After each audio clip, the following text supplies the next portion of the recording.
గన్నవరం మాజీ ఎమ్మెల్యే వల్లభనేని వంశీ అరెస్టుకు రంగం సిద్ధమైంది. గన్నవరం టీడీపీ ఆఫీస్పై దాడి కేసులో వంశీ నిందితుడిగా ఉన్నాడు. అయితే వైసీపీ హయాంలో వంశీ ప్రోద్బలంతోనే దాడులు జరిగాయని ఆరోపణలు ఉన్నాయి. ఇక వంశీ కోసం హైదరాబాద్ లో 3 ప్రత్యేక బృందాలు గాలిస్తున్నాయి.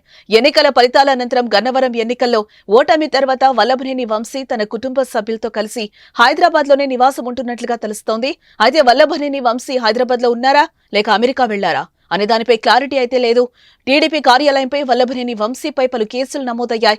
ప్రధానంగా గన్నవరంలోని తెలుగుదేశం పార్టీ కార్యాలయంపై దాడి కేసులో వంశీ నిందితుడు అని కేసులో పేర్కొన్నారు. ఈ కేసులో ఇప్పటికే 18 మందిని అరెస్టు చేయడం జరిగింది. వంశీ ప్రోద్బలంతోనే టీడీపీ కార్యాలయంపై దాడులు జరిగినట్లుగా పోలీసులు గుర్తించారు.